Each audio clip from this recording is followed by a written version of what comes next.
Bien. Alors, on étudie cette semaine la parashat Noah et c'est dans le Likutei Sirot Rafé. Parce que comme vous savez, dans le projet Likutei Sirot, on a commencé la série de Rafé à Raftet, oui, mais on l'a commencé au mois de Shvat. Donc, du coup, on l'a commencé au milieu et maintenant, on revient au Rafé. Donc, comme vous avez remarqué, dans les Devarim, on était Raftet déjà et maintenant, on reprend Rafé. Et c'est deux cycles, d'accord? Alors, il y avait deux sirotes. Les deux étaient des sirotes qu'on avait déjà étudiées dans les 20 dernières années, mais j'ai choisi la première. Alors, on est là. Vous imaginez Noah qui reçoit une mission 120 ans en avance. Et Akadosh Baruch Hu lui dit, voilà, tu vas construire une teva et il y aura le Maboul dans 120 ans. Pourquoi 120 ans? Peut-être qu'il va réussir à faire Teshuvah à quelqu'un. Oui, pourquoi 120? 120 ans, c'est une longue durée de temps qui permet aux gens de venir, de passer. Encore des travaux, mais vous faites quoi? On construit une teva. Et qu'est-ce qu'il va y avoir? Il va y avoir un déluge. Et vous allez être noyé dans ce déluge. Ah là là, il faut qu'on fasse Teshuvah. D'accord? Donc, nous, on s'imagine. Imaginez juste le chaliar qui a une mission. Et au bout de 120 ans, on lui dit alors, qui tu fais rentrer dans la teva avec toi? Et il fait rentrer avec qui? Avec personne. Vous imaginez un petit peu le scénario énorme. Donc, là-dessus, on va parler de Noah. Yedouim Divrei Chazal, on connaît les paroles de Chazal. Vous regardez dans la référence, c'est le Zohar. Donc, il y a un Zohar qui parle de Noah, qui dit Shelo hitpalel al anshe doro, il n'a pas prié pour les gens de sa génération. Pour reprendre les termes exacts du Zohar, lo ba'e rachamin al alma, il n'a pas imploré la miséricorde pour le monde. Bonsoir. Ah, voilà. Ça fait plaisir. Vous étiez bloqué en bas. On va recommencer. Allez-y, prenez une tira. La tira n'est pas très longue. Donc, elle n'a qu'une épaisseur. N'hésitez pas. Voilà. Bien. Donc, je reprends juste pour vous remettre un petit peu dans le contexte. On vient de commencer. On est en train de parler de Noah qui avait 120 ans de construction de la Teva et Hachem espérait qu'il rentre dans la Teva avec plus que sa famille et malheureusement, il ne rentre qu'avec sa famille. D'accord? Et là-dessus, eh bien, dans le Zohar, on le lui reproche. Tel que le Zohar le dit, Lobae Rachamin al Alma, Noach n'a pas prié, n'a pas imploré la miséricorde pour le monde. Et on fait même une comparaison avec Moshe Rabbeinu. Et on dit, des lots comme Moshe Rabbeinu, c'est pas comme Moshe Rabbeinu, chez Hitpalel al Ose HaEgel, qui a prié pour ceux qui ont fait le Hegel, à savoir que tous ceux qui ont initié le Hegel n'étaient peut-être pas les meilleures personnes. On parle du Erev Rav qui a initié cette idée de faire le Hegel. C'était pas des gens qui étaient, on va dire, des personnes vers qui on avait grande estime. Et malgré cela, Moshe Rabbeinu, quand il a vu que leur vie était en danger, eh bien, Hitpalel, il a prié pour eux. Et là, Noach, contrairement à Moshe Rabbeinu, lo Hitpalel al alma, il n'a pas prié pour le monde. Bien. Une fois qu'on a ça, alors, on va discuter ce Zohar. Il n'a pas prié. Ok. Vous savez, comme on dit, on raconte une histoire et on dit, et pourquoi il n'a pas prié? Enfin, l'histoire est une histoire, on ne va pas la changer. D'accord? Donc, il y a une ploukta, il y a une discussion entre deux grands maîtres. Ça va être très facile de se rappeler qui sont les deux maîtres. Vous allez voir dans 2 minutes pourquoi. Il y a un maître qui s'appelait Rabbi Yehuda et il y a un maître qui s'appelait Rabbi Yitzhak. D'accord? Et cette discussion, elle est dans le Zohar. Et il dit comme ça. Rabbi Yehuda Omer, Rabbi Yehuda dit, Shema Shenoach Lohit Palel Kemo Moshe, Eno Inyan Shel Chisaron, Ela Hu Mishum, She Moshe Lotala Mila, Bisrouté. Ela Bisrout Avot. Besha'a Shenoach Kemuvan, Lo Yachol Haya Litlot Filato, Bisrout Avot.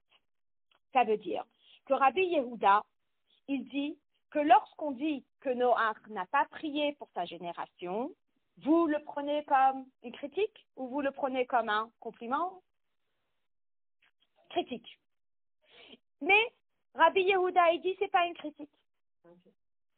On va en parler, c'est pas un chisaron, c'est pas un manque. Pourquoi? Parce que Moshe Rabbeinu, lorsqu'il a imploré, il a imploré au nom de qui? Eh oui, il a imploré au nom des Havot. Il a essayé d'éveiller Srout Havot, Abraham, Yitzhak, Yaakov. Mais Noach, il est quand? Il est avant les Havot. Donc, il va implorer au nom de qui? Il n'a pas de mérite qui peut implorer. Donc, forcément, pourquoi doit-on s'attendre à ce qu'il prie? Moshe Rabbeinu, il a prié en évoquant les noms de Abraham, Yitzhak et Yaakov. Mais Noach, il n'avait pas. Donc, selon Rabbi Yehuda, c'est l'Ochisaron. On ne peut pas dire que c'est une faille chez Noach parce qu'il n'avait pas les mêmes éléments. D'accord? Kemouvan, no yachol haya litlot filato bisrut avot. Ma she'enken, Rabbi Yitzhak, veralé. Par contre, Rabbi Yitzhak, lui, il dit, chez Afal Piken, haya al Noach lehit palel ou leora rachamim alehem. Malgré cela, même s'il n'avait pas le mérite des Havot qui pouvaient soutenir sa tfila, eh bien, il aurait dû quand même prier. Très bien. Cette ploukta, cette différente, on va dire, façon de voir les choses est citée dans le Zohar, et vous connaissez le grand, on va dire, commentateur sur le Zohar, c'est qui? Eh bien, c'est le Rabbi Levi Yitzhak, le père du Rabbi. N'est-ce pas? Le père du Rabbi, c'est un grand Mokoubal. Et lorsque la Rabbi Hana, eh bien, elle lui fabriquait de l'encre, et vous voyez toutes les explications de Rabbi Levi Yitzhak, eh bien, c'est basé sur le Zohar. D'accord? Donc, Mevaer à amour, c'est Avi, Adoni, Mori, ve Rabbi. Mon père et mon maître. Donc, Rabbi Levi Yitzhak. Le Ta'am Adavar, il explique. Rabbi Levi Yitzhak, quand vous étudiez et vous écoutez un petit peu ses explications, eh bien, vous voyez que il est très dans les valeurs numériques. Et il explique aussi, s'il y a une explication avec l'auteur de l'explication, il fait le lien entre l'auteur de l'explication et l'explication. Finalement, il dit que si Rabbi Yehuda mehaper bisrout de Noach, il va plutôt prendre la défense de Noach. Le Rabbi Yitzhak behefer chez mehaper bechovato. Et contraire à ça, Rabbi Yitzhak, il va plutôt prendre la tendance de Chova, qui est mettre une, comment on va traduire Chova? Non, la culpabilité, oui. Donc il va mettre comme s'il y a une faute sur Noach. Chez vous, Mishum, chez Kol Echad Mehem et Daber Kefi Bechinato ou Madregato, c'est parce que chacun parle selon sa Bechina ou Madrega. Je ne sais pas si vous vous rappelez, mais lorsqu'on a étudié Tanya, dans la Hakdamat Amelaket, dans l'introduction du Tanya, eh bien, l'Admor Azaken, il donne un exemple. Et il parle du cas, il parle des différences, vous savez, dans les différents livres qu'on écrit, ça ne peut pas toucher tout public. Et après, il parle de la vie de Hillel et de Shammai.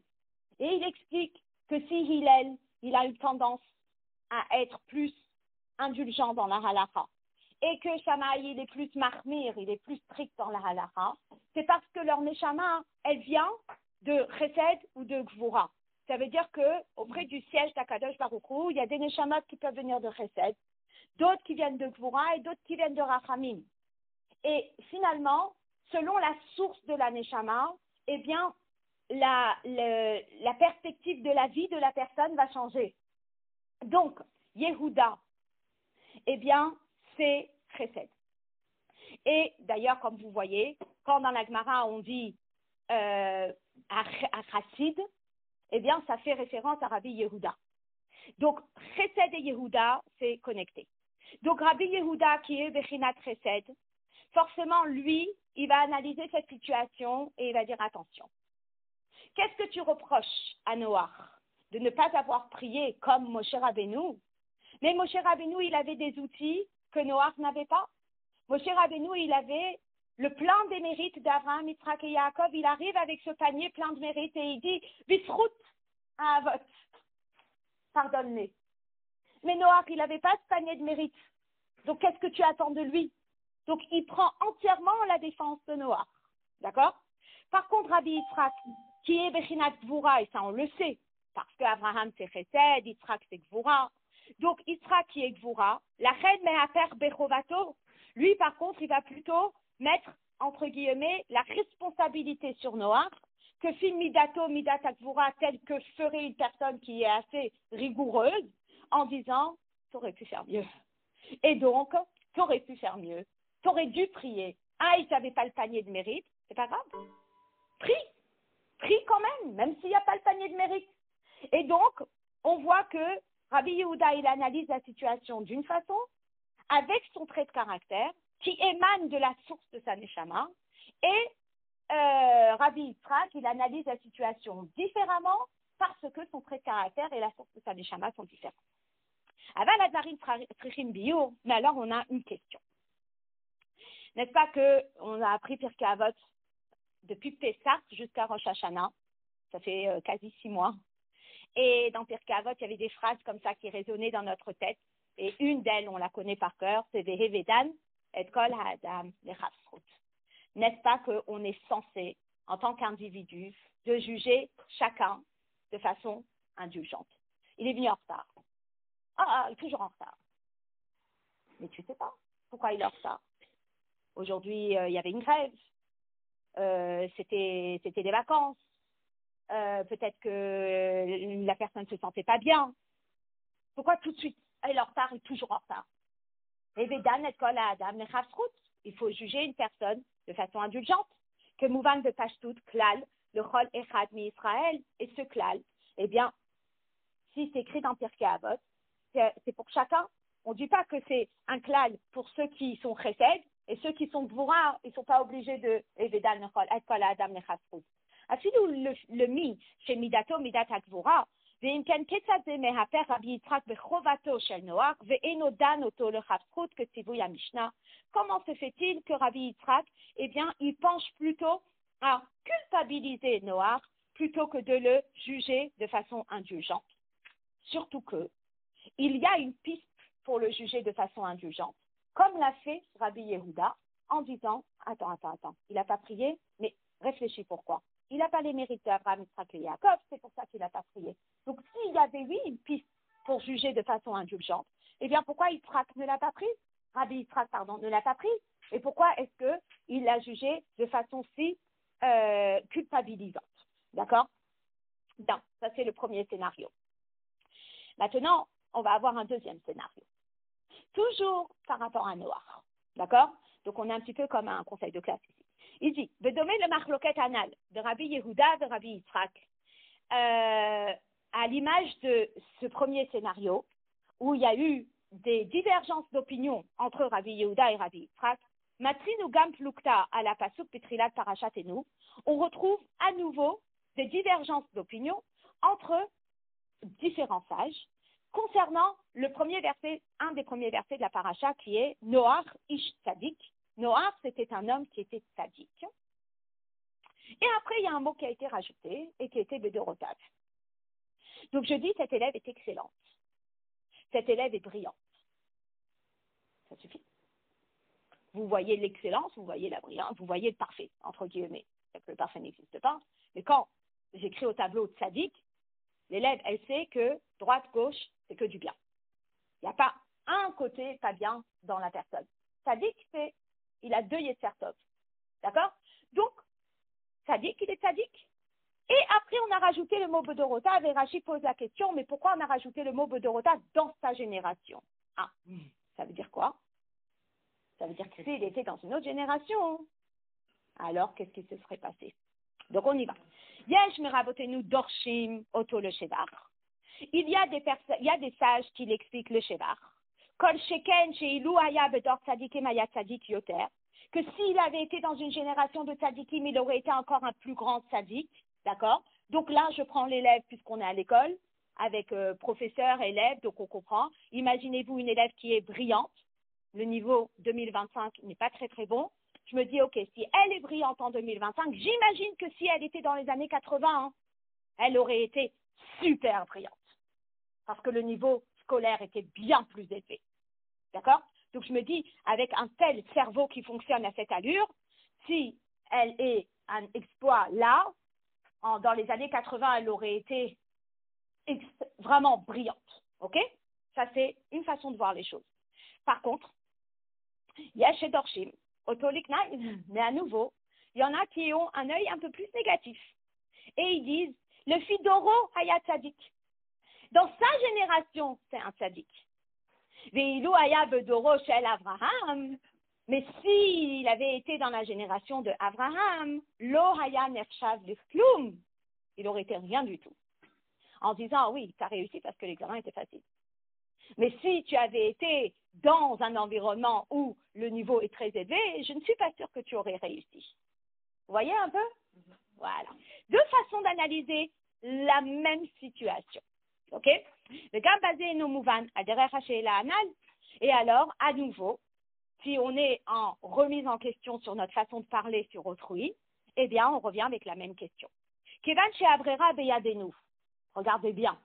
Puisque on a le choix de dire ça ou de dire ça. Im lidrosh le shevach ou lidrosh l'ignaï. De donner une analyse positive ou de donner une analyse négative. Madoua ne'emar chez kavanat haTorah hi levate et gnuto shel Noach.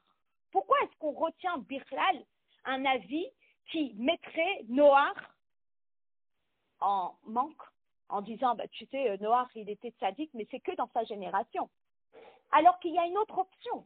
Alors qu'on peut dire quelque chose d'extraordinaire en disant, mais s'il était un tzaddik dans cette génération, dans cet environnement, imagine à combien il aurait été encore plus un tzaddik dans une génération comme celle d'Abraham. Elle est magnifique, cette explication. Pourquoi on a besoin d'aller chercher une explication qui rabaisse Noach, qui parle du mal de Noach? Ritat d'hier.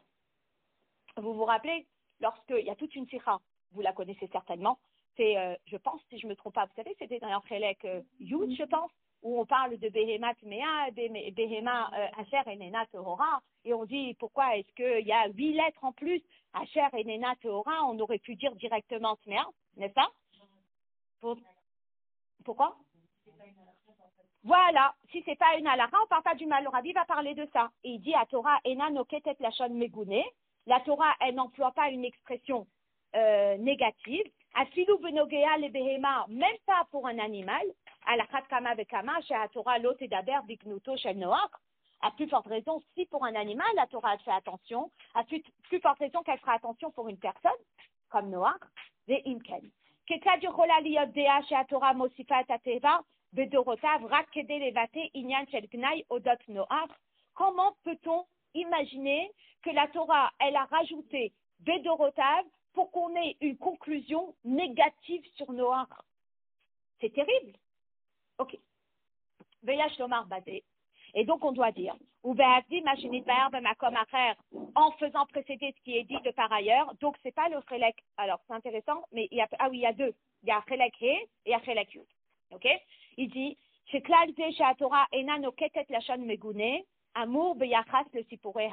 effectivement, le fait que la Torah n'emploie pas de termes négatifs, c'est uniquement lorsqu'elle raconte une histoire. C'est-à-dire que lorsque Noach, eh bien, il reçoit l'ordre d'emmener des animaux dans la Teva, Hachem lui dit, tant et tant d'animaux qui sont tahor et tant et tant d'animaux qui ne sont pas tahor. Ok. Mais lorsque c'est une halakha, Machéenken, que chez Akatoub melamdenu halakha vedin, lorsque le verset il vient nous enseigner une halakha et un din, darko lenakot lashon berura. Il emploie un langage clair. Afilu bemakom she'adavar doresh shimush belashon bilti nekiya, même si le contexte nécessiterait un langage un peu moins clean, c'est-à-dire j'aurais peut-être utilisé une autre expression, mais cette autre expression risquerait d'emmener un contresens chez la personne qui la lit. Ah, c'est la halakha. Alors à ce moment-là, halakha, il faut être clean. La halakha, il faut être clair. Il y a pas. Donc même si le terme il sera peut-être moins élégant, eh bien, on va l'utiliser. Chez Ken halakha tricha le amer bebero.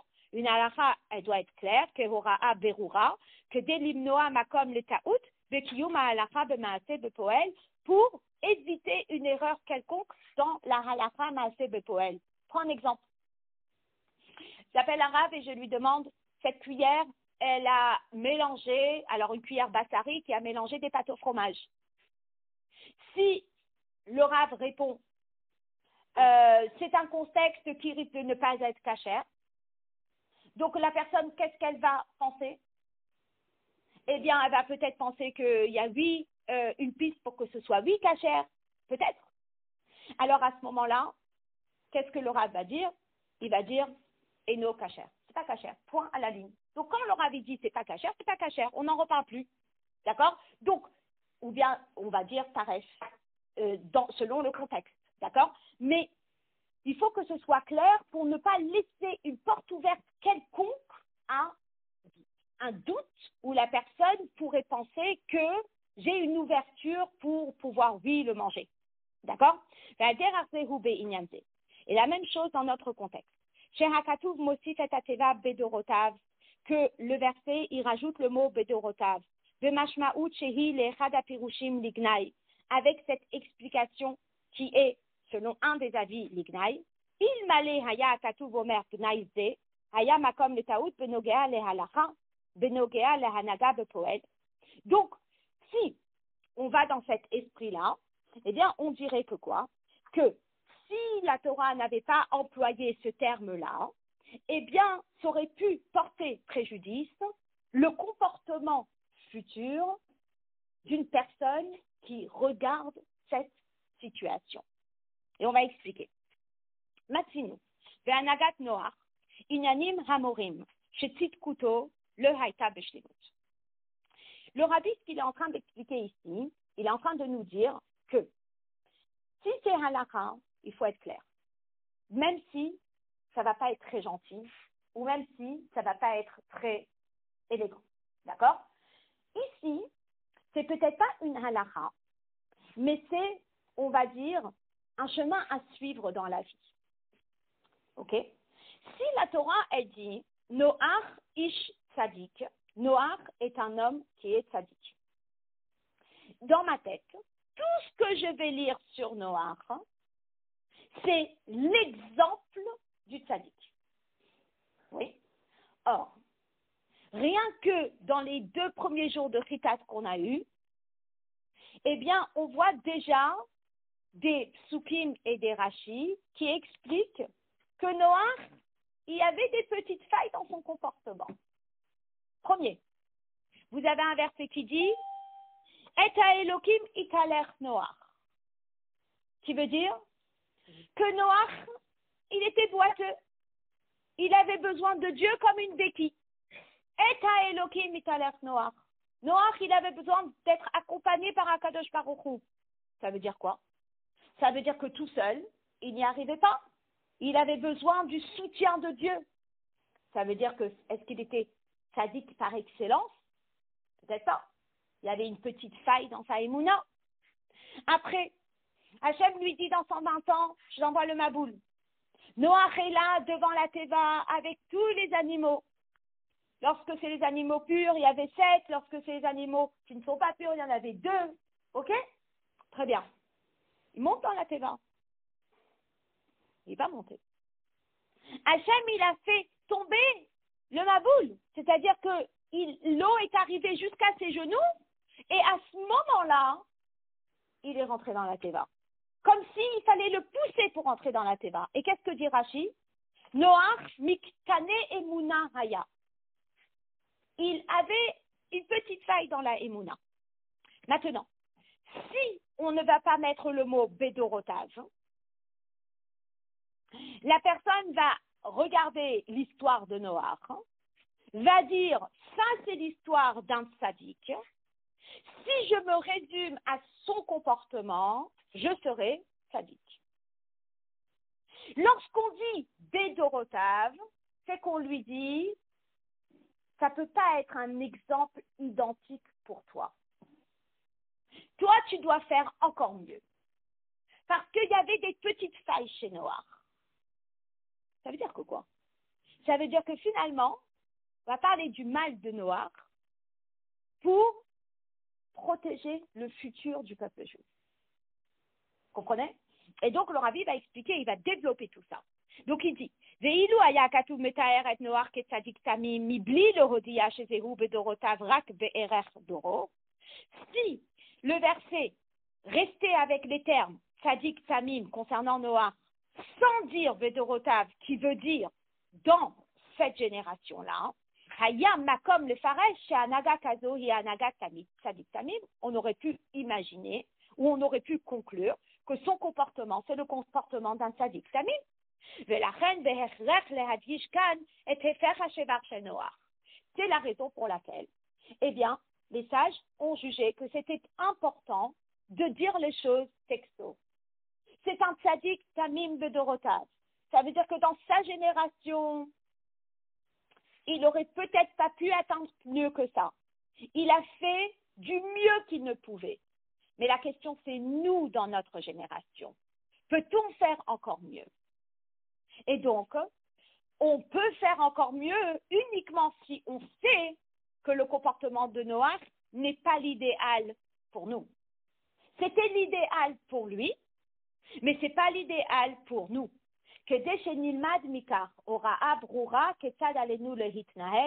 Pour qu'on apprenne un enseignement clair, comment on doit se comporter.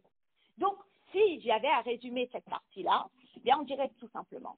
De la même façon que dans la Torah, on utilise un lachon berura lorsqu'il s'agit de halakha, on utilise un langage clair, même si ça risque d'être un langage un peu négatif, mais sans que c'est la halakha pour ne pas qu'on fasse d'erreur, eh bien, on utilise un langage clair. De la même façon, lorsqu'il y a des scénarios qui risqueraient de nous induire en erreur dans notre comportement à nous, parce qu'on va s'en inspirer, mais on risque de faire une erreur dans la façon qu'on va s'en inspirer, on est obligé de dire, pour lui, c'était tzadik tamim, parce que dans sa situation, il n'aurait pas pu faire mieux. Mais toi, dans ta génération, eh bien, c'est pas suffisant. Dans ta génération, il faut faire un effort supplémentaire. Ça, c'est la première chose. Donc, le Rabbi, il nous ouvre sur une nouvelle piste. D'accord? Mais maintenant, il va développer ça. Et il va dire, chez Amekouvan basé, chez Yesh et Dorshim Oto Lignaï. Et nous, si pour Dvarim, Odot Risaron de Poel, chez Aya et Tel Noach. Ça veut dire que quoi? Ça veut dire que tu es obligé d'écraser Noach pour sauver la suite. C'est ça qu'on a compris jusque-là? Un petit peu. On avait l'impression qu'on relève un défaut de Noach, mais on est obligé de le relever pour s'assurer que ça ne se reproduise pas dans les prochaines générations. Oui? Alors le Rabbi nous dit, attention, on peut reprendre ce scénario correctement, on va l'analyser à nouveau, d'accord, avec certaines informations qui sont importantes. Et on va dire comme ça, qu'il y a Noach tel qu'il est, et tel qu'il est, il n'a pas de chisaron. D'accord? Mais pour les prochaines générations, ça, c'est un chisaron. D'accord? Donc, je vous donne un exemple. Imaginez, vous avez une personne qui ne faisait rien dans la pratique de Torah et Mitzvot. Il ne faisait pas Shabbat, il ne faisait pas Kasher, il ne faisait pas ci, il ne faisait rien. D'accord? Et il découvre la Torah avec une passion incroyable.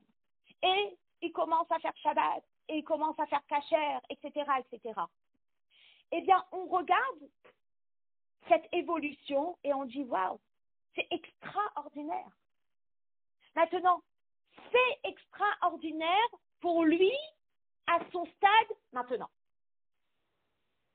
Mais est-ce que c'est l'idéal pour tout le monde autour? Peut-être pas. Donc ça me rappelle un peu, puisqu'on est dans l'enseignement, ça me rappelle un peu le professeur qui rend une copie, un 12/20, et elle dit à l'élève, bravo, exceptionnel, je suis fière de toi. Et elle le pense vraiment. Parce que cet élève, ça fait 4 copies qu'elle a rendu un 0. Et puis, enfin, une qui arrive avec un 12. Donc, pour lui, c'est pas un chisaron. Pour lui, c'est énorme, c'est magnifique. On est fiers de toi. Les autres élèves regardent et disent, ah ben c'est chouette, moi aussi je vais avoir 12. Alors on leur dit, non, non, non, non, non. C'est pour lui. C'est pour son niveau à lui. Mais toi, on attend plus de toi. Et ça, c'est ce que le rabbi va expliquer ici. D'accord? Il dit comme ça. Il dit qu'il y a un terme que le rabbi relève. Il dit, yesh dorshim otoliknaï. Lorsqu'on utilise le terme dorshim, le terme dorshim, ça veut dire quoi? C'est inosipur dvarim, odot risaron bepoel shaya etzel noach. On n'est pas là en train de faire le bilan de Noach en disant risaron, il y a une faille ici, une faille là. Non, non, non. Dorshim oto lignai, c'est comment est-ce que nous, on en tire une leçon concrètement. Zohidrasha belimud lignai avur acherim. Concrètement, la leçon qu'on en tire, c'est quoi? C'était bon pour Noach, mais c'est pas bon pour celui qui peut mieux.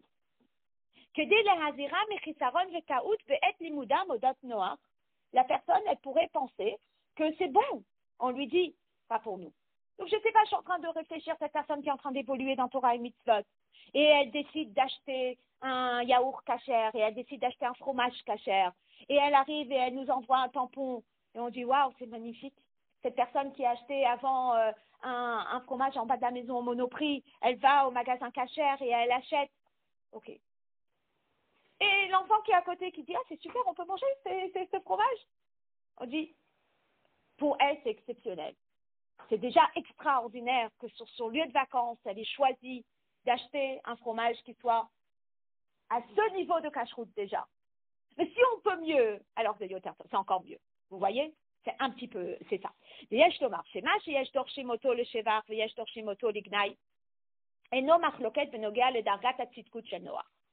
a une chose que le rabbi il explique qui est très intéressante. Le rabbi il explique que la notion de marloquette, c'est pas quelque chose qu'on soutient systématiquement dans la Torah. C'est pas qu'on aime apporter les marloquettes en disant il y a eu marloquette entre Rabbi Yehuda et Rabbi Yitzhak. On a eu marloquette entre ces chachamim et ces chachamim. Tu vois, il y a des marloquettes, ça veut dire qu'ils s'entendent pas. Non, non, non. Ça ne veut pas dire qu'ils ne s'entendent pas.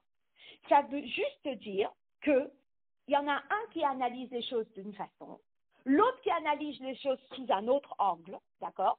D'accord? Mais après, le scénario va rester le même. Donc, il y a une base qui est la même. Et c'est ça que le rabbi il tient à accentuer. C'est pas qu'il y a un avis qui dit que Noach n'était pas tzaddik et il y a un avis qui dit que Noach était tzaddik. C'est pas qu'il y a un avis qui dit si sur Noach et il y a un avis qui parle du bien de Noach et un avis qui parle du mal de Noach. Non. Le rabbi, il veut clarifier ça. Et il dit, Eino machloket venogea le dargat atzidkut shel Noach. On n'est pas en train de dire qu'il y a un avis qui remet en question la tzidkut de Noach et il y a un avis qui ne remet pas en question la tzidkut de Noach. Et là, Mar Amar Chada ou Mar Amar Chada veut la plier. Mais il y a un avis qui analyse les choses d'une façon, il y a un avis qui analyse les choses d'une autre façon. Velo plié, ils ne se disputent pas. Alors on explique. Lo plié bemetziut im tzidkuto shel Noach bedoro shel Avraham aya nershav leklum. Ils ne sont pas en train de remettre en question la tzidkut de Noach par rapport à Abraham. Aval leidar. Au contraire. Hakol modim, tous les avis sont d'accord. Chez Noach, l'Oraya Hachem basé. Chez l'Oraya Tzadik Gadol ke Abraham. Tout le monde est d'accord que Noach n'était pas un tzaddik du même niveau qu'Abraham. Chez Ken Adavar, Aya Ketotsa'a, Migodel Apritut, Shel Doro, parce que c'était une conséquence, on va dire, naturelle de quoi? De sa génération. D'accord? Donc, c'est comme si je vous disais, tous les petits garçons qui sont sortis de Russie, ils n'avaient pas le même niveau d'études Gemara qu'un petit garçon aujourd'hui au Cheder qui t'a Gimel. C'est normal. Et il était perché en Sibérie, il était perché dans un sous-sol de je ne sais où, il était en pleine guerre. c'était réellement sauf qui peut. Donc, il pouvait arriver qu'il y ait un petit garçon de 8 ans qui apprenne Aleph Bet à 8 ans. Alors qu'aujourd'hui, on va peut-être apprendre Aleph Bet au GAN. Donc, la situation a fait que Noach ne pouvait pas atteindre plus que ce qu'il ne pouvait atteindre, vu les circonstances. שכן הדבר היה כתוצאה מגודל הפחיתות של דורו. ואילו היה בדור צדיקים, היה צדיק יותר. Et que si il avait été dans une génération où le contexte le permettait de tzadikim, il aurait été un plus grand tzadik. והחילוק ביניהם הוא, par contre, là où les choses, elles vont être nuancées, c'est מהי המטרה והמקוון של הוספת הכתוב את התיבה בדורותיו. C'est plutôt quel est l'objectif de ce mot Bedorotav. Ça veut dire que le profil de Noach, tout le monde est d'accord que le profil de Noach, c'est qu'il était aussi sadique qu'il ne pouvait être dans sa génération, vu les circonstances. Que ce soit sage 1, que ce soit sage 2, tout le monde est d'accord. Le profil de Noach ne pouvait pas être mieux que ce qu'il n'était. Par contre, là où les avis voient les choses différemment, c'est sur ce fameux mot Bedorotav. L'Echad Mande Amar, selon un avis, Shevaru, Uva Katuv, le Shaveach et Noach. Selon un avis, c'est une éloge pour Noach, et le verset vient mettre l'accent sur Noach en disant, bravo, tu as fait le maximum que tu pouvais faire et que si tu avais été dans une génération meilleure, tu aurais été meilleur. Ça, c'est un avis qui s'adresse à qui? À Noach. Et il tient que si ce mot Bedorotav est là, c'est pour ajouter un point en plus à Noach. L'autre avis, il dit que le Bedorotav, c'est pour qui? C'est le message pour nous. Et donc, il nous dit, attention, nous, on ne peut pas tout prendre de cette histoire. Il y a des choses où on peut mieux parce qu'on est dans une autre génération. Et comme on est dans une autre génération, le petit boutou de 8 ans qui arrive et qui dit « Mais mon arrière-grand-père ne connaissait pas le Aleph à 8 ans », on lui dit « Oui, non, mais toi, tu peux connaître le Aleph avant 8 ans. » Vous comprenez? Donc, ou les Isaac, Mande Amar, d'un autre côté, il y a la vie qui dit, Ratsa Katuv lehazhir, Shelot et Shum Takala be'avodato shel Adam Israël alomed odot Noach. Finalement, on n'a pas envie qu'il y ait une faille dans la avoda du juif, parce qu'il s'est inspiré de Noach et il s'est mal inspiré de Noach. Donc, elle voit la note 12, elle dit, la prof, elle a dit excellent, ah c'est parfait, je peux me suffire d'un 12. Alors on lui dit non. C'était 12 pour elle. Et maintenant, pour toi, tu peux nettement mieux. Et donc, j'attends mieux de ta part. Vous comprenez? Voilà. Donc, finalement, selon ce deuxième avis, le Bedorotav et son explication, c'est permettre aux Juifs de faire encore mieux. Donc, quelque part, c'est aider les prochaines générations à s'améliorer. Vezehu veyesh dorshim oto liknai. Bechol hanogea lenoach atzmo, en ze inyan shel knai vechisaron. Lorsqu'on nous dit Yesh Dorshim Oto Lignai, on va bien être clair. Et le rabbi, vous avez vu combien il répète? Parce que le rabbi, il prend Noach et il le met dans une. Quelque part, il prend entièrement l'un des faces de Noach. C'est Rabbi Levi Yitzhak de Berditchev. Il est là et il dit que Noach, il n'y a rien qui lui manque. En Gnai, en Chisaron, rien qui lui manque. Sheken Yoto Bedor Pachot Kolkar, Lo Haya Shayach Sheyagia le Dargat Atzidkut Shel Abraham. Vu les circonstances de sa génération, on ne pouvait pas s'attendre à ce qu'il atteigne le niveau de Tzidkut de Abraham. Et là, chez Hutrach HaKatuv le Hodia, chez Dargazo Tzidkut, Eina Hashlemut Hamitit. Mais le texte, il sent le besoin et le devoir que de nous avertir et de nous mettre en garde que la Tzidkut de Noach n'est pas l'ultime Tzidkut qu'une personne peut atteindre. Zohi Darga Shel Gnai Be'erech Abraham, c'est bien inférieur par rapport à Abraham. Lohaya Nershav Klum, que Deshe Aoraam, ici pour Noach, Tiye Broura, pour que nous, on comprenne bien quelle est la leçon pour nous. C'était bien pour, mais pas pour nous. Je prends un exemple concret de notre vie de tous les jours. Quand une personne arrive et me montre des photos de la génération, ils sortaient de la guerre. Ah, t'as vu, la grand-mère de telle, elle avait une jupe qui couvrait pas les genoux. Elles avaient des habits. C'est déjà extraordinaire. On sortait de Russie. On sortait des endroits de la guerre où il n'y avait pas de quoi manger, où ma tante, elle ramassait des épluchures de pommes de terre pour manger, où elle a vu un frère mourir de faim à côté d'elle. Donc, forcément, lorsque on sort avec une jupe, c'est déjà énorme. On sort avec une tête, avec un corps, c'est déjà énorme. Donc, on peut s'inspirer de leur courage, mais on peut faire mieux de nos jours. Aujourd'hui, il y a du tissu. On peut se faire une jupe qui couvre les genoux. Donc, c'est un petit peu dans cette notion-là. Vous comprenez? Bien. De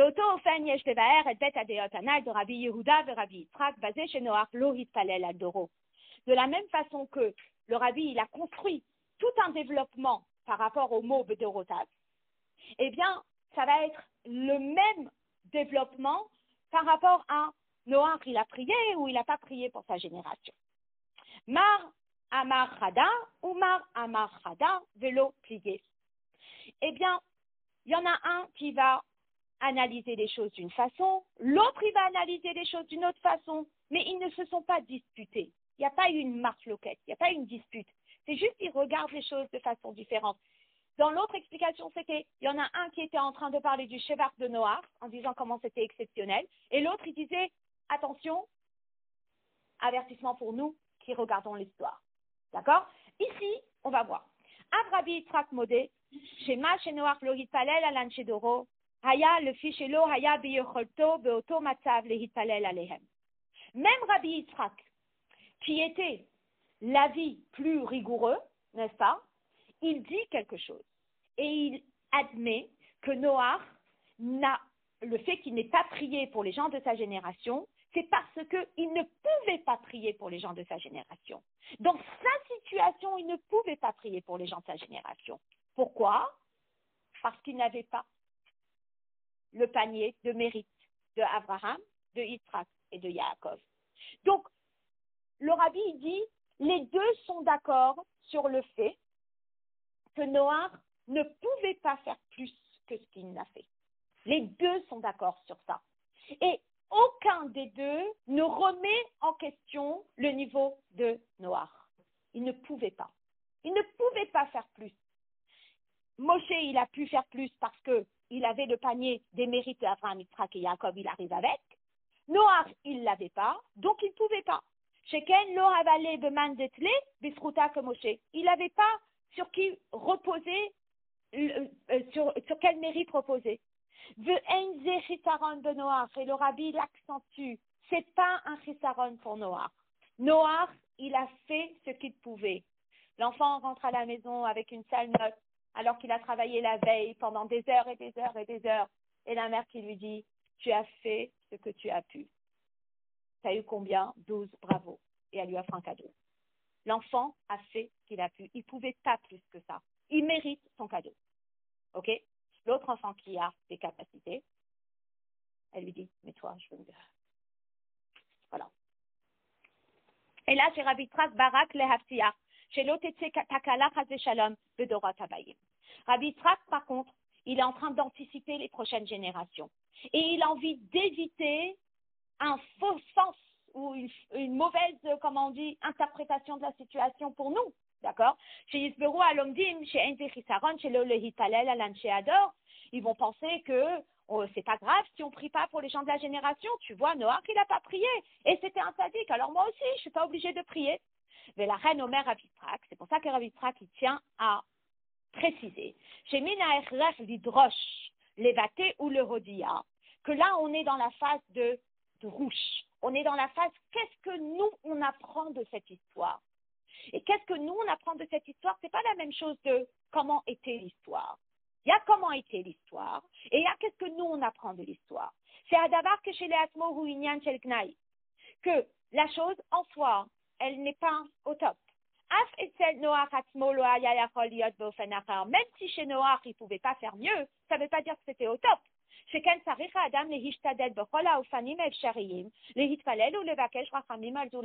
Parce qu'une personne, elle doit toujours s'efforcer de prier et d'évoquer Rahmanout pour autre.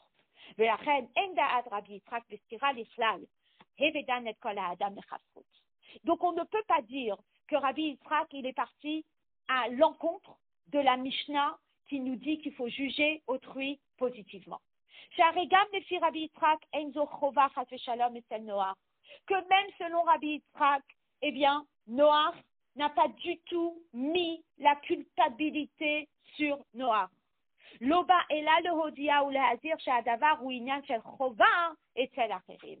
Mais il est juste en train de nous mettre en garde que nous qui regardons la situation, ça serait une culpabilité si on a la possibilité de prier et on ne prie pas. Vadraba. אם לא נזהיר שהנהגה כזו באופן כללי של אי בקשת רחמים על אנשי הדור היא בלתי רצויה, si on ne met pas en garde que de ne pas prier pour autrui, c'est négatif, הרי בזה גופה עלול להיות עניין של חובה על נוח, que Dieu préserve, on est en train de... Alors, c'est incroyable comment le rabbi tourne toute la situation et il dit, on est en train de maintenant mettre la culpabilité sur Noach. שהנהגתו הוא תוכל לגרום Takala li Yehudi acher, que son comportement, il va porter préjudice à l'autre. Et je vais vous expliquer. Noach est un sadique. Il a fait ce qu'il pouvait. D'accord? Si on ne fait pas commentaire sur lui et que quelqu'un en tire une mauvaise leçon, finalement, ça sera la faute de qui? Ça sera la faute de Noach. Donc, si nous, maintenant, on arrive et on dit, attention, on peut faire mieux, quelque part, eh bien, on protège Noach. On lui évite cette culpabilité parce que vous vous imaginez comment il va se sentir, lui, s'il voit que 2000 ans plus tard, les gens disent on n'a pas besoin de prier parce que Noach n'a pas prié. Donc c'est important de dire les choses. Alors évidemment, ça va dépendre des contextes, ça va dépendre de plein de choses, mais il y a des situations qu'on ne peut pas laisser sans mots. Il y a des situations où on ne peut pas laisser comme ça. Parce que si on laisse comme ça, on prend un risque de faire penser que c'est OK. Non, c'est pas OK. Donc, l'exemple qui a été donné et qui est un exemple qui est réel, c'est imaginez-vous, vous avez une personne qui a un souci de santé. Donc, en général, les soucis de santé classiques qui peuvent arriver un jour de Yom Kippour, ça va être le diabète, d'accord? Ou ça va être une personne qui est enceinte mais qui a des difficultés à jeûner. Et il va recevoir une autorisation durable pour manger de façon fractionnée, etc. OK. Il y a une personne qui est là présente et qui la voit en train de boire sa cuillère d'eau telle que le Rav lui a dit de boire. OK? Et on lui dit rien. L'année d'après, on lui dit, ah, tu sais, il y a l'autre qui a vu, elle a dit qu'elle t'a vu boire. Précise. Elle dit, ah non, c'est pas possible. À cause de moi, elle a bu. Donc, elle se sent horrible. Elle se dit, mais c'était à cause de moi. Si seulement on avait précisé, mais elle peut boire parce qu'elle est enceinte et le Rav lui a donné l'autorisation, ou elle peut boire parce qu'elle a un diabète, etc. Au moins, la personne, elle sait qu'elle a fait ce qu'elle pouvait faire, mais que moi, qui ne suis pas dans son état de santé, je dois faire plus que ça. Et donc, le Rabbi, il explique que non seulement Rabbi Yitzhak, il a voulu assurer que les prochaines générations fassent ce qu'il faut, si elles peuvent, mais plus encore, il est en train de protéger Noach, parce que Noach se sentirait horrible de penser que quelqu'un s'inspire de son comportement par défaut. Parfois, c'est des circonstances où la personne pense que c'est autorisé. Parfois, ça pourrait. Ça peut pas être... voilà.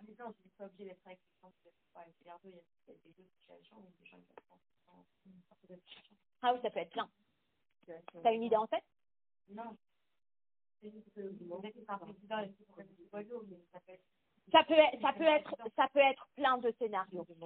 Ça peut être plein de scénarios. Mais le fait de le dire, quelque part, ça permet à ce que la personne ne fasse pas une erreur après. D'accord?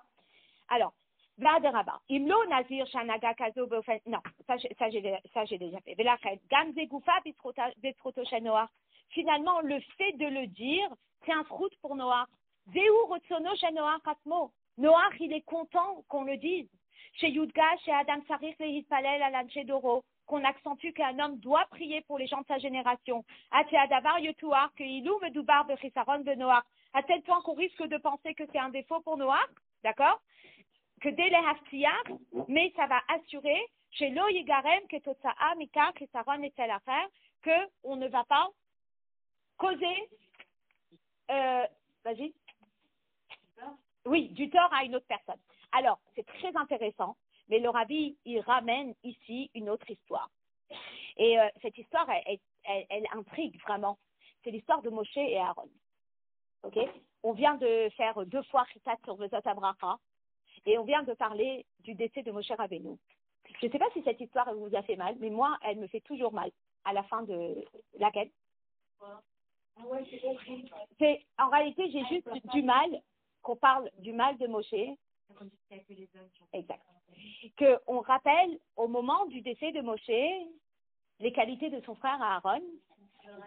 Voilà, dans le Rashi. Donc, je vais le lire avec vous parce que je trouve ça incroyable, où on nous dit que pour Moshe Rabbeinu, lorsqu'il est décédé, il est écrit dans le verset Vayivku Bnei Israël, les Bnei Israël ont pleuré, d'accord?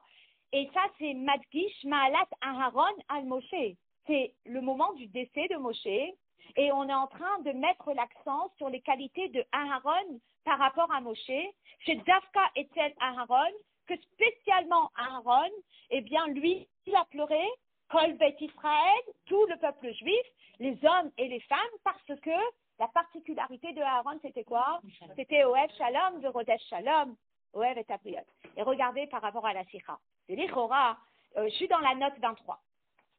Donc, c'est la fin de la page 21. Vous prenez la note 23, qui est en bas de la page 21.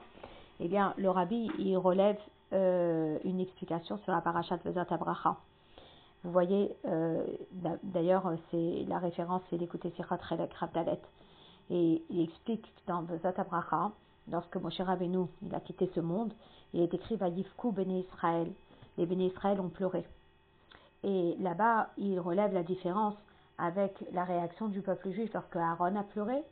Et là-bas, chez Aaron, il y avait marqué que toute la maison d'Israël avait pleuré, et en faisant référence aux hommes et aux femmes.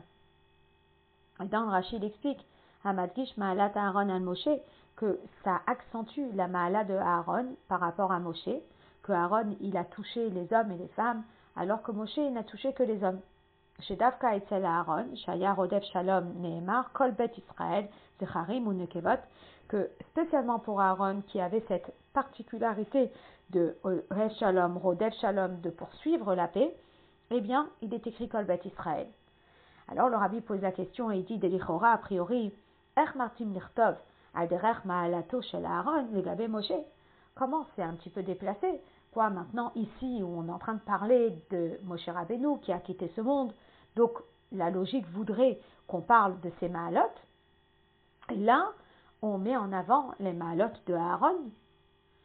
Et le rabbi l'explique. Et là, chez Moshe Rotse, que Moshe il veut, entre guillemets, chez Apasuk Yadgish Ma'alat Aaron, que le verset, il met en avant, il accentue la Ma'ala de Aaron, Behaïnyan de Rodef Shalom, qui avait cette particularité de faire tout pour qu'il y ait le Shalom, que dès chez Béné Israël, il y a basé Metamidav Shel Aaron, pour que dans ce domaine-là, les Béné Israël soient les élèves de Aaron, Dafka, ou basé Loïl Medoumé Anagat Moshe, et que dans leur relationnel, ils ne soient pas selon l'Anagat de Moshe, à savoir que Moshe, eh bien, il était Emet. Maintenant, quand on dit on est Emet, eh bien, parfois, on se bat pour le Emet, on se bat pour la vérité. Et parfois, c'est pas Shalom. Donc, le rabbi, il explique que, certes, pour la mission de Moshe Rabbeinu, eh bien, c'était pas un chisaron chez Moshe, qui est tel Moshe Rabbeinu, pour Moshe Rabbeinu, par rapport à tout ce que Dieu il attendait de lui. Lo hayaze chisaron klal chas shalom, c'était pas du tout un chisaron. Il était Emet. Sa particularité n'était pas Shalom, sa particularité était Emet. Et il avait besoin pour faire sa mission sur terre. Comme Aaron, par rapport à sa mission sur terre, eh bien, être Rodef Shalom, c'était pas bon.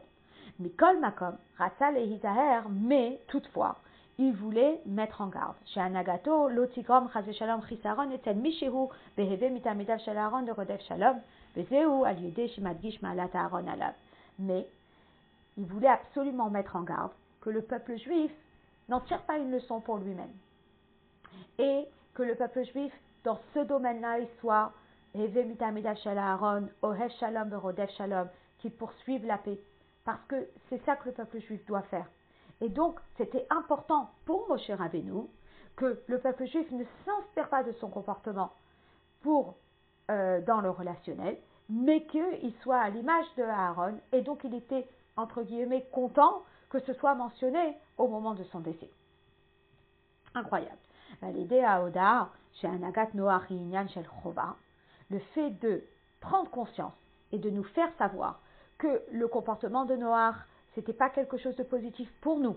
J'allais dire, hine bnei Israël, bnei adorot abaim mitnagim beofen acher, ou mitpalelim alanche ador, que par cela, eh bien, grâce au fait qu'on nous dit que c'est pas bon pour nous, eh bien, les générations à venir vont oui prier pour les gens de leur génération.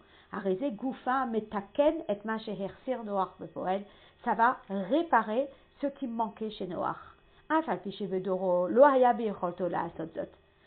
C'est vrai que dans sa génération, Noach, il ne pouvait pas faire ça. Sauf, concrètement. Mais chez Aliado, puisque par lui, le fait que par son profil à lui, par son histoire à lui, eh bien, on mette l'accent que c'est pas le comportement à adopter de façon générale. Le dorot chez Adam Sarir et Hitpalel à l'anché d'Oro, qu'on apprend par son comportement que nous, au contraire, on doit oui prier pour les gens de notre génération, mais via d'avoir l'idée shlemut beinyan zegam et tel Noach atmo, ça apporte une shlemut à Noach. Quelque part, le fait qu'on révèle cette main-là et l'importance de faire les choses de cette façon-là, ça apporte un tikkun à Noach lui-même. Et là, le Rabbi conclut avec une ora'a concrète dans notre vie de tous les jours. Bien que la personne, il est tout à fait possible qu'elle fasse tout ce qui est en sa capacité pour avoir une influence sur son entourage. Alan Chedoro, sur les gens de sa génération, chacun a sa mission sur terre. Là où on habite et là où on est, on doit avoir une influence sur les gens autour de nous. La personne, elle s'implique, la personne, elle tape chez le voisin, la personne, elle essaye de faire une mitzvah à quelqu'un. Elle dit, j'ai fait tout ce que j'ai pu et la personne ne veut pas. Il peut arriver à la conclusion en disant, j'ai fait ce que j'ai pu. L'orak benogea la avodato imatzmo, pas seulement dans son travail personnel, et la gav benogea la avoda imazulat, mais même avec son travail avec autrui, ou asa bishlemut, il a fait comme il pouvait. Et la maille. Mais quoi? L'oritzliach, ça n'a pas abouti. Alors, il pourrait dire, c'est pas de ma faute. Moi, j'ai fait tout ce que j'ai pu. Donc la personne, elle se met comme objectif, elle se dit, voilà, dans mon voisinage, je peux faire ça et ça et ça. J'ai parlé à mon amie pour qu'elle mette son enfant à l'école juive. J'ai parlé à mon amie pour qu'elle mette son enfant au Talmud Torah. Et puis, ça n'aboutit pas. Qu'est-ce que tu veux que je fasse? Ça y est, j'ai fait tout ce que j'ai pu. Je peux plus. Alors, Rabbi Yitzhak, il nous enseigne l'enseignement. Il est tout à fait possible que la personne, elle a vraiment, elle a fait tout ce qu'il était en sa capacité. C'est pas une illusion. Et là, puis Shulchan Aruch Torah Temet, mais en suivant le Shulchan Aruch ou pas Al Bishlemut, eh bien, on valide qu'il a fait tout ce qu'il pouvait au max de ses capacités.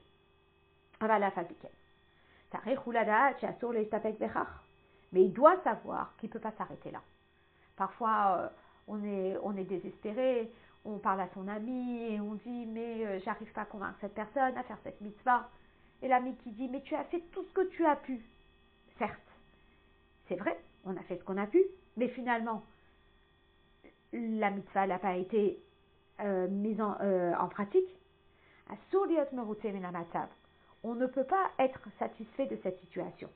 Et là, yesh lehamshir ou lehachriz le lo heref, mais il doit continuer et il doit proclamer sans s'arrêter. Il doit demander la miséricorde pour lui. Le fait de ne pas demander la miséricorde, ça, c'est une erreur, c'est une culpabilité. Rien que le fait que la personne, elle prie, eh bien, à ce moment-là, ça va transformer la situation en srout.